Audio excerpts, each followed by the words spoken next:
Yes. Hi, this is a response to D and Rex. Sorry, I don't think I can pronounce your name right. But it's just a response to your posting. The title is "Do the Mormons Have It Right?" And as me being a Mormon, I'd have to say we do. But that's just me. Your whole thing about let me just go into the subject of Big Love, the movie, or the TV show.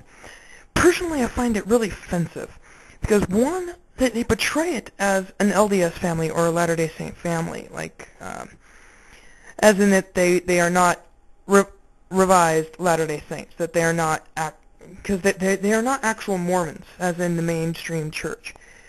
They are a break-off group, which still does polygamy, because our church has a policy, at least the main body of our church has a policy, that basically says if a person is found to be doing polygamy, they get excommunicated from the church.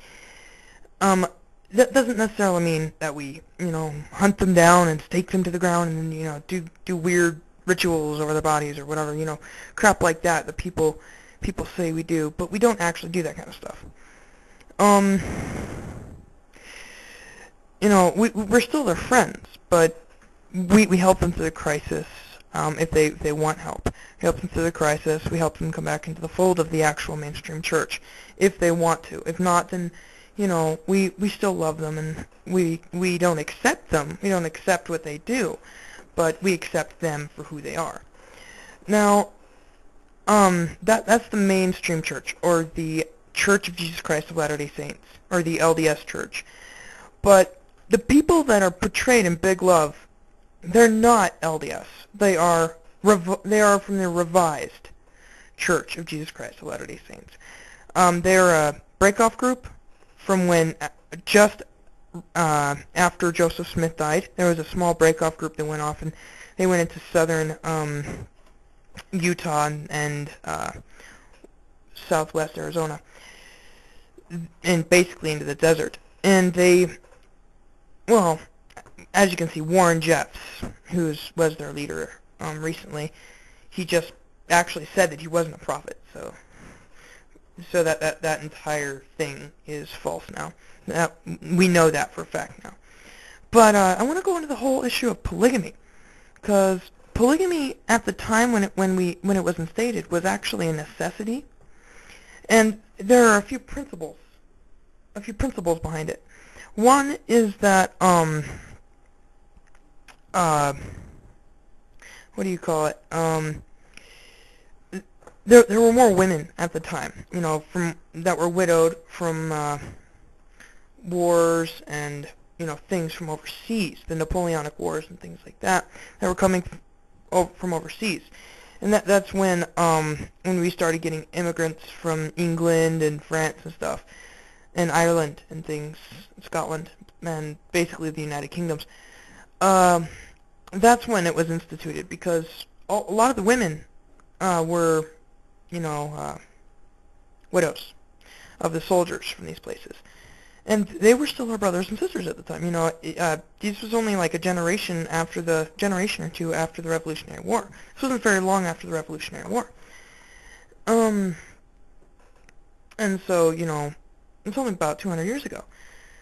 So, it was sort of a necessity, because there were all these widows that were coming over, and they didn't have men to help support them. So it was a necessity that way, that we needed to help these women that were coming across. And polygamy at the time was not sort of a sexual thing. It was more of a, okay, I'm going to marry you, so under the law of the United States of America and under the law of the states, we can help support you. Because at the time, there was a lot of Christian rhetoric in the laws that said that a married man could not go into a widowed woman's house and stuff like that in the south, a lot of the southern areas, and in like places like New York, like rural New York, they had stuff like that going on.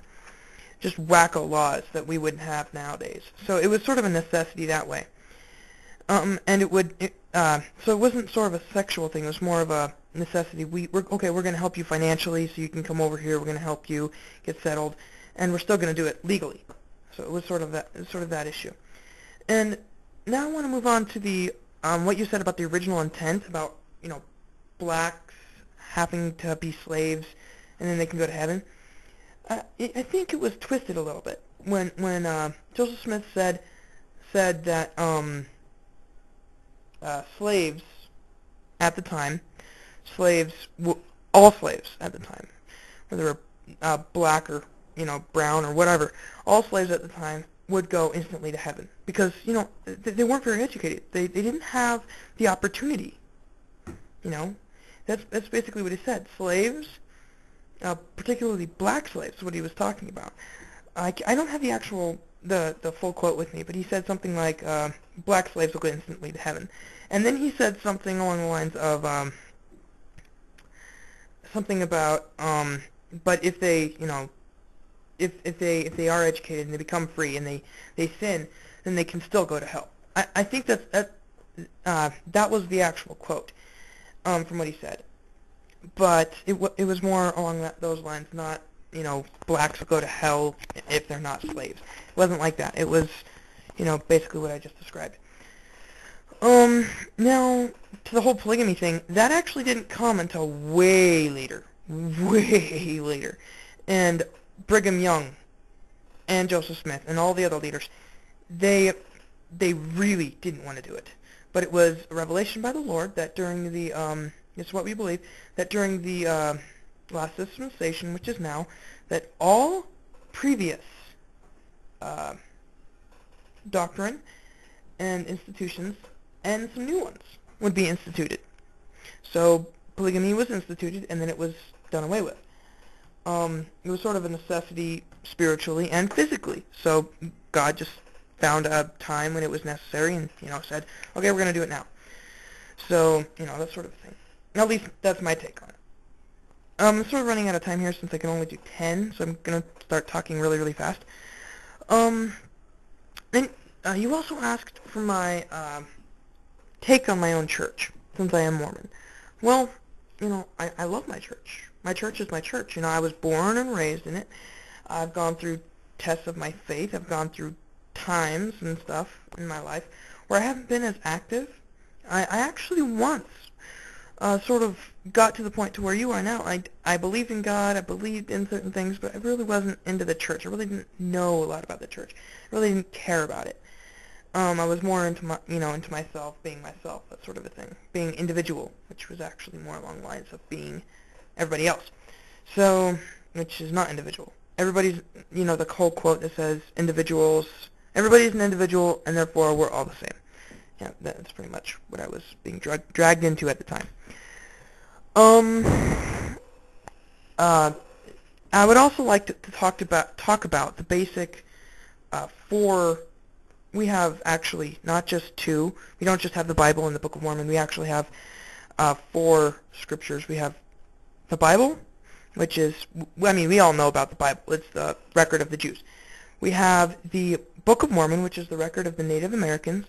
We have the Doctrine and Covenants, which is sort of the modern-day saints, the modern-day saints' trials and tribulations and all the new doctrine that's been, or all the doctrine that's been given in this modern time from the past, from when the church was first starting. And then we also have the Pearl of Great Price, which is just a continuation of that, just more things. And in the Bible it has the quote, if you cast your pearls before swine, they will devour them. Well, it's just sort of like a play on words of that, but it's just basically a continuation of the Doctrine and Covenants. So that's my whole take on my own church. I love my church. I believe it's the true church. I believe that it's the most correct church. I don't believe that it's the only true church. I believe that, every single church has some truth in it. Whether it be as simple as love thy neighbor, or whether it be as simple as there is a divine deity out there, or maybe there's multiple divine deities. Who knows? That sort of a thing. And even if it's as simple as that sort of a doctrine, we believe that every church has it correct, at least a little bit. So thanks for listening, and bye.